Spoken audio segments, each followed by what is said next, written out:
नमस्कार, स्वागत है आपका बिहार समाचार में। आज बिहार वालों के लिए एक बड़ी दुखद समाचार है और सीएम नीतीश कुमार को माफी मांगने को कहा, नहीं तो करेंगे केस। बिहार में स्कूल कॉलेज खुलने की बड़ी खबर, 10 लाख बिहारियों को नौकरी पर बड़ी बात। तो चाहे कोरोना अपडेट हो, चुनाव की खबरें, सरकार की घोषणाएं, कुल मिलाकर कहिए ना कि बिहार की अब तक की सभी बड़ी खबरें आपको इस वीडियो में देखने को मिलेगी। तो आगे बात करने से पहले आपसे अनुरोध है, कृपया वीडियो को एक लाइक अवश्य कर दीजिएगा। आपका लाइक करना ही हमारी मेहनत का फल होता है।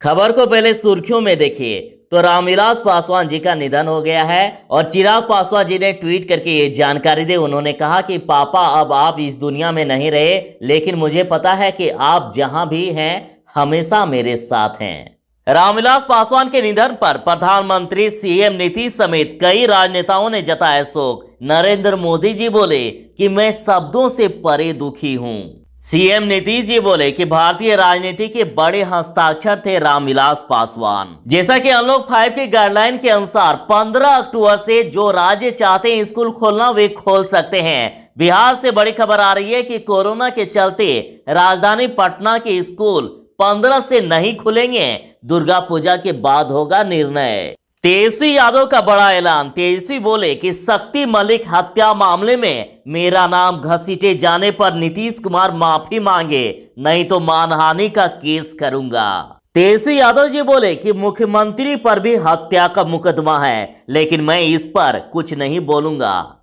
बिहार कोरोना अपडेट की बात करें तो पिछले 24 घंटे में 1,04,537 सैंपल की जांच हुई, जिनमें से 1244 नए कोरोना पॉजिटिव मरीज मिले। आरजेडी एमएलए का धमकी देता ऑडियो वायरल। गाली गलौज और मारपीट की दी धमकी। जैसा कि तेजस्वी यादव ने ऐलान किया है कि यदि उनकी सरकार बनेगी तो 10 लाख नौकरी देंगे, तो सुशील मोदी का ऐलान कि 10 लाख नौकरी नहीं, 10 लाख कट्टे बांटेगा राजद। ओवैसी जी का ऐलान कि लालू राबड़ी राज के बाद बनी नीतीश सरकार भी 15 सालों में बिहार का विकास नहीं कर सकी। महागठबंधन के लिए प्रचार करेंगे कन्हैया कुमार। तेजस्वी के साथ दिख सकते हैं मंच पर।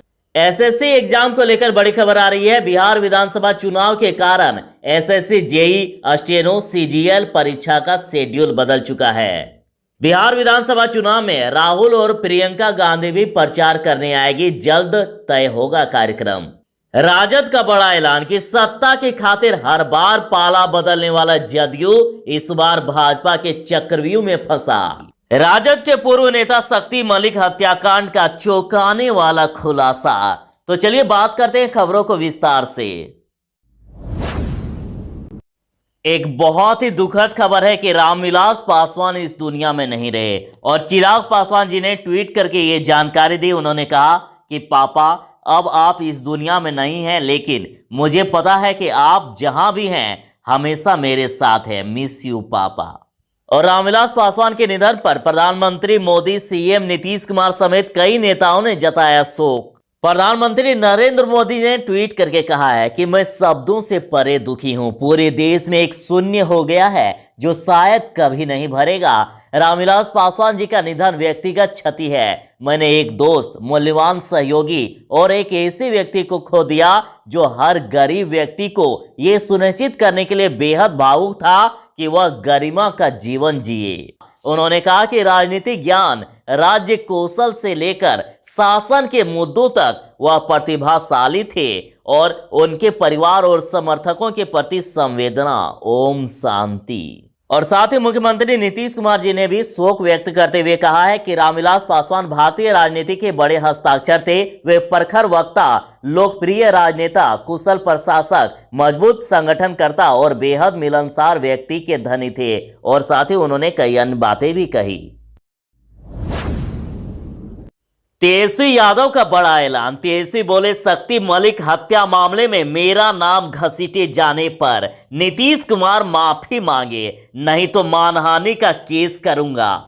पूर्णिया में राजद के पूर्व नेता शक्ति मलिक की हत्या को लेकर तेजस्वी यादव ने कहा है कि मेरा नाम घसीटा गया है। उन्होंने कहा है कि बहुत मुश्किल से छवि बनती है और नीतीश कुमार ने एक पल में मेरा छवि को धूमिल करने का प्रयास किया है और इसके लिए वह माफी मांगेंगे क्या? नीतीश कुमार चरित्र हनन का प्रयास कर रहे हैं।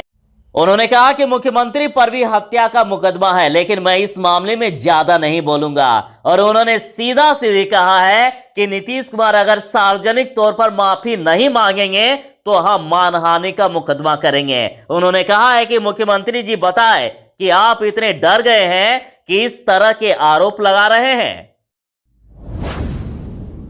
सुशील मोदी का ऐलान कि 10 लाख नौकरी नहीं 10 लाख कट्टे बांटेगा राजद। सुशील मोदी ने कहा है कि जो लोग लोकतंत्र बचाने के लिए यात्रा करने की नौटंकी करते थे, उनके एक विधायक से जब दलित मतदाता ने 5 साल से काम का ब्यौरा मांग लिया तो विधायक जी फोन पर ही उसे भद्दी भद्दी गालियां देने लगे। जगदीशपुर से राजद के उम्मीदवार मुकदमा वापस लेने के लिए पुलिस को थाना उड़वाने की धमकी देते रिकॉर्ड कर लिए गए। सुशील मोदी ने कहा है कि सोशल मीडिया पर चलने वाले दोनों ऑडियो टेप यदि सही हैं, तो जाहिर है कि लालू प्रसाद की पार्टी बिहार में फिर जंगल राज लाना चाहती है। उन्होंने कहा कि गलती से भी अगर उनकी सरकार बनी तो वे 10 लाख लोगों को नौकरी नहीं 10 लाख कट्टे जरूर थमा सकते हैं। बिहार कोरोना अपडेट की बात करें तो बिहार में पिछले 24 घंटे में 1,04,537 सैंपलों की जांच हुई और जिनमें से 1244 नए कोरोना पॉजिटिव मरीज मिले और अब तक बिहार में 1,80,357 मरीज ठीक हो चुके हैं और एक्टिव मरीजों की संख्या 11,384 है। और सबसे अहम बात कि रिकवरी रेट 93.61% बढ़ गया, मतलब लगातार बिहार में मरीज ठीक हो रहे हैं और पिछले 24 घंटे में बिहार में 1006 मरीज ठीक हो चुके हैं। बिहार में स्कूल कॉलेज खुलने को लेकर बड़ी खबर है। कोरोना के चलते राजधानी पटना के स्कूल 15 अक्टूबर से नहीं खुलेंगे, दुर्गा पूजा के बाद होगा निर्णय। और जैसे कि अनलॉक 5 की गाइडलाइन में केंद्र सरकार ने साफ कह दिया है कि 15 अक्टूबर से यदि राज्य सरकार चाहे तो अभिभावकों की सहमति लेते हुए स्कूल खोल सकता है, लेकिन बिहार की राजधानी पटना के स्कूल फिलहाल बंद ही रहेंगे। अक्टूबर में स्कूल खोलने पर ज्यादातर स्कूल राजी नहीं हैं और दुर्गा पूजा के बाद यानी नवंबर के पहले सप्ताह में स्कूल खोलने को लेकर निर्णय लिया जाएगा और ये भी निर्णय अभिभावकों की सहमति से लिया जाएगा, यानी आप चाहेंगे तब बिहार में स्कूल खुलेंगे। तो पटना के कुछ प्राइवेट स्कूलों ने या कुछ अन्य स्कूलों ने भी ऐसी राय दी है और आपकी क्या राय है आप भी जरूर बता दीजिएगा कमेंट में। और सरकार की भी जल्द ही गाइडलाइन आ जाएगी और आपको यह भी ध्यान देना है कि 10 तक विधानसभा चुनाव की प्रक्रिया चलेगी और इसमें भी कई सारे स्कूल में केंद्र बनाया गया है। तो अतः अब 10 सितंबर के बाद या सितंबर के पहले सप्ताह के बाद ही स्कूल खोलने के आयास लगाए जा रहे हैं। इस बिहार इलेक्शन में आरजेडी एमएलए का धमकी देता ऑडियो वायरल, गाली गलौज और मारपीट की दी धमकी। खबर आ रही है कि भोजपुर जिले के बड़हरा विधानसभा क्षेत्र के राजद विधायक सरोज यादव का धमकी देते हुए एक कथित ऑडियो बुधवार की देर शाम में सोशल मीडिया पर वायरल हो गया था और वायरल ऑडियो में विधायक एक अनुसूचित जाति जनजाति के युवक को धमका रहे हैं, गाली गलौज कर रहे हैं, उठा लेने और मारपीट की धमकी दे रहे हैं। और दैनिक जागरण के इस खबर में यह कहना है कि हम ऑडियो की सत्यता की पुष्टि नहीं कर रहे हैं, हम केवल ये बता देना चाहते हैं कि ऐसा एक ऑडियो वायरल हो गया है और इस संबंध में विधायक का पक्ष लेने के लिए उनसे 2 बार मोबाइल नंबर पर संपर्क किया गया तो नंबर स्विच ऑफ बता रहा है। इस बिहार विधानसभा चुनाव में राहुल और प्रियंका गांधी भी प्रचार करने आएगी, जल्द तय होगा कार्यक्रम। राहुल गांधी लगभग आधा दर्जन रैलियों को संबोधित करेंगे तो 2-3 रैलियों में प्रियंका गांधी भी शामिल होगी। प्रदेश कांग्रेस सूत्रों ने बताया है कि चुनाव प्रचार के लिए पार्टी के दोनों शीर्ष नेताओं से समय मांगा गया है और किस चरण में कितनी रैलियां होगी यह तारीख तय होने के बाद पता चलेगा। जल्द ही दोनों नेताओं का कार्यक्रम तय हो जाएगा। सुशील मोदी का ऐलान कि बाहुबली की पत्नी को टिकट देकर आरजेडी ने किया रघुवंश बाबू का अपमान। बिहार के उप मुख्यमंत्री सुशील कुमार मोदी जी ने ट्वीट करके कहा है, महागठबंधन के लिए प्रचार करेंगे कन्हैया कुमार और तेजस्वी के साथ दिख सकते हैं मंच पर। भारतीय कम्युनिस्ट पार्टी के राज्य सचिव मंडल ने गुरुवार को साफ कर दिया है कि पार्टी की राष्ट्रीय कार्यकारिणी के सदस्य कन्हैया कुमार महागठबंधन के चुनावी अभियान में शरीक होंगे और इस घोषणा के बाद साफ हो गया है कि राजद नेता तेजस्वी यादव और कन्हैया कुमार एक मंच पर साथ दिख सकते हैं। और पार्टी ने कहा है कि वाम दल, कांग्रेस और राजद के बीच आपसी एकता बन चुकी है। ओवैसी जी का बड़ा ऐलान कि लालू राबड़ी राज के बाद बनी नीतीश सरकार भी 15 सालों में बिहार का विकास नहीं कर सकी।